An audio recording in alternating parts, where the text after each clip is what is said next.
వచ్చినప్పుడు, ప్రవక్తల దగ్గరకు వచ్చినప్పుడు ఏమొచ్చింది ఆయనలోకి?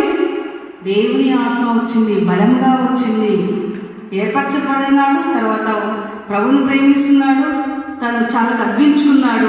అప్పటికి దేవుని ఆత్మ రాలేదు. ఎప్పుడు దేవుని ఆత్మ వచ్చింది బలంగా అంటే? ప్రవక్తల సమూహం దగ్గరికి వచ్చినప్పుడు దేవుని ఆత్మ వచ్చింది. పరిశుద్ధుల సమాజములో, పరిశుద్ధుల సహవాసములో, పరిశుద్ధుల గుంపులో మనం దేవుని ఆత్మతో నింపబడతామండి. ప్రత్యేకంగా ఒంటరిగా ఉంటే దేవుని ఆత్మ రాదు, పరిశుద్ధాత్మ మన మీదికి రాదు. పరిశుద్ధాత్మతో నింపబడలేము, బలపరచబడలేము. ఆత్మ బలం రావాలంటే, ఆత్మీయంగా బలపరచబడాలంటే పరిశుద్ధుల సహవాసంలో మనం ఉండాలి.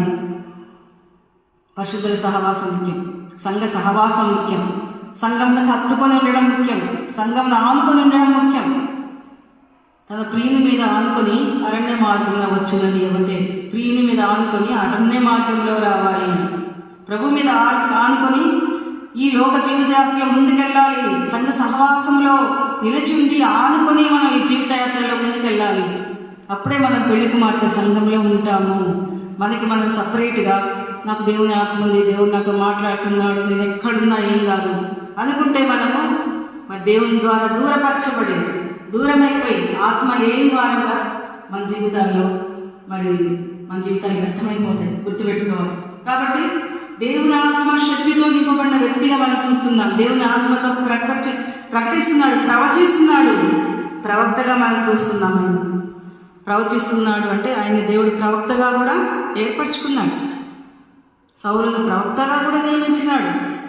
ఆయన ఒక ప్రవక్త, దేవుని ఆత్మతో నింపబడి ప్రవచించిన ప్రవక్తగా ఉన్నాడు. మనలో తగ్గింపు, దీనత్వము, దేవుని ప్రేమించేది, దైవజనులను ప్రేమించేది, దేవుని ప్రేమించే ఆయన కొరకు సమర్పణ కలిగి ఉండేది మన జీవితంలో కలిగి ఉన్నప్పుడు దేవుడు మనల్ని ప్రవక్తలుగా అభిషేకిస్తాడు, దేవుని ఆత్మతో నింపుతాడు.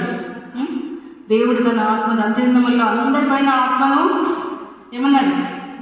ఆత్మను కుమ్మరించగలను. ప్రవచిస్తారంట, అందరు ప్రవచిస్తారు. కాబట్టి మనలో దేవుని ఆత్మ శక్తి ఉందా? ఆత్మతో నింపబడినామా? ఆత్మ ద్వారా నడిపించబడుతున్నామా? దేవుని ఆత్మకార్యాలు మనం జరుగుతున్నాయా? మనం ప్రశ్నించుకోవాలి. అలా లేకపోతే మనం ప్రవక్తల సమూహంలో లేము, మరి పరిశుద్ధుల గుంపులో మనం లేమని అర్థం.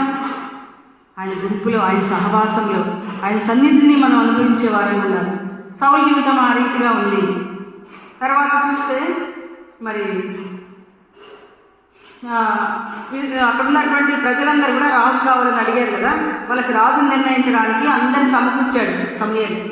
మిస్పాలో అందరు సమకూర్చిన తర్వాత మరి మీకు రాజుని నేను దేవుడు